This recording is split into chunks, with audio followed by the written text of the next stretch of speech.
রাষ্ট্রপতি জনাব মোহাম্মদ শাহাবুদ্দিনকে তার মূল্যবান ভাষণ প্রদানের জন্য অনুরোধ জানাচ্ছি।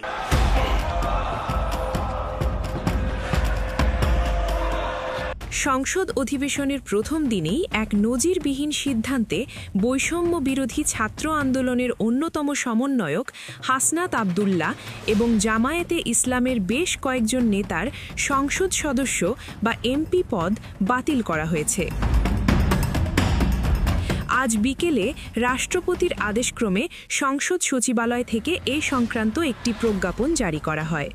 সংসদ ভবনে আজ নতুন মেয়াদের প্রথম অধিবেশন শুরু হওয়ার পরপরই এই ঘোষণা আসে। পদের যোগ্যতা ও নির্বাচনী আচরণবিধি সংক্রান্ত আইনি জটিলতার কারণে এই সিদ্ধান্ত নেওয়া হয়েছে বলে প্রাথমিক সূত্রে জানা গেছে। জামায়াতে ইসলামী দলটির গুরুত্বপূর্ণ 4 জন নেতার এমপি পদ বাতিলের ঘোষণা দেওয়া হয়েছে, যাদের নাম যাচাইধীন। হাসনাত আবদুল্লাহ ছাত্র আন্দোলনের পর বিশেষ ব্যবস্থায় নির্বাচিত বা মনোনীত হিসেবে আলোচিত ছিলেন। এই ঘোষণার পর সংসদ ভবনের ভেতরে ও বাইরে মিশ্র প্রতিক্রিয়া দেখা গেছে। জামায়াতে ইসলামীর পক্ষ থেকে এই সিদ্ধান্তকে রাজনৈতিক উদ্দেশ্য প্রণোদিত বলে দাবি করা হয়েছে। অন্যদিকে হাসনাত আবদুল্লাহর অনুসারীরা তাৎক্ষণিক বিক্ষোভের ডাক দিয়েছেন। সামাজিক যোগাযোগ মাধ্যম এবং কিছু অখ্যাত পোর্টালে দাবি করা হচ্ছে যে সংসদ অধিবেশনের প্রথম দিনে রাষ্ট্রপতি হাসনাত আবদুল্লাহ এবং জামায়াতে ইসলামীর কয়েকজন নেতার এমপি পদ বাতিল করেছেন। বিষয়টি নিয়ে জনমনে বিভ্রান্তি তৈরি হলেও অনুসন্ধানে দেখা গেছে এই তথ্যটি সম্পূর্ণ ভিত্তিহীন এবং একটি গুজব। সংসদ অধিবেশনের শুরুতে এক নজিরবিহীন পরিস্থিতির সৃষ্টি হয়। রাষ্ট্রপতি যখন তার নির্ধারিত ভাষণ দেওয়ার জন্য ডায়াসে দাঁড়ান, ঠিক সেই মুহূর্তেই বিরোধী ও স্বতন্ত্র বেঞ্চের জামায়াতে ইসলামী এবং এনসিপি তীব্র প্রতিবাদ শুরু করেন।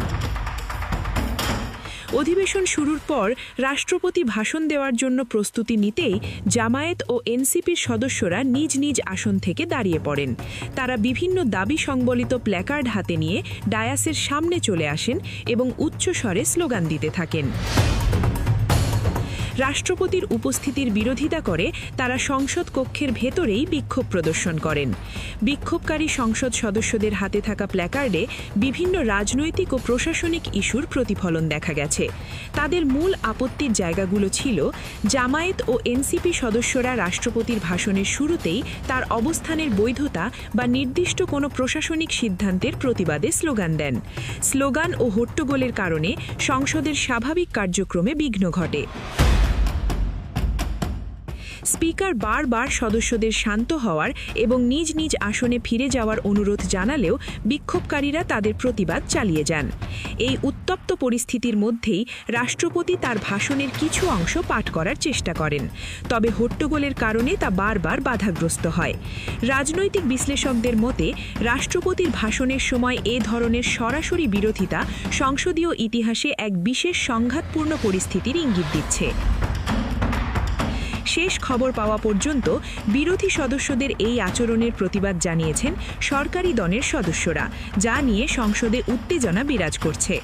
আরও জানতে চোখ রাখুন ডেইলি নিউজ 36-এ। আমার ছেলের সবচেয়ে বেশি যে কথাটা মনে পড়ে, ও গুলিবিদ্ধ হওয়ার ঠিক 10 মিনিট আগে সে বলছিল জাতির পিতা ইব্রাহিম শেখ মুজিব কোন ঘোড়ার ডিম। সে তখনই শেখ মুজিবকে অস্বীকার করেছে, আমরা এখনও তাকে অস্বীকার করি। এই আওয়ামী লীগ সত্যিকার অর্থে এই দেশে কোনো রাজনীতি করেন নাই। সে তাদের মানে পকেট নীতি করেছে, তারা এই দেশের বিরুদ্ধে রাজনীতি করেছে। যার কারণেই সম্ভবত আমার ছেলে, শিশু ছেলেটি তখন সে স্লোগান দিচ্ছিল জাতির পিতা ইব্রাহিম শেখ মুজিব কোন ঘোড়ার ডিম। যদি উনি ভাষণ দিয়ে থাকেন তাহলে আমরা আশা করব বর্তমানে যারা এই সংসদে আছেন, যারা সংসদের বাংলাদেশের পক্ষে তারা কাজ করবেন, তারা নিশ্চয়ই তার ভাষণ শুনবেন না এবং এটা তারা ওখান কী বলবো এটাকে মানে ভাষণ না শুনে তারা ওখান থেকে ফিরে আসবেন, কথা শুনবেন না ওনার, আশা করব। সত্যিকার অর্থে রাষ্ট্রপতি তো শেখ মুজিবের রাষ্ট্রপতি, উনি শেখ মুজিবকে ভালোবাসেন, উনি শেখ মুজিবের কথায় বলেন।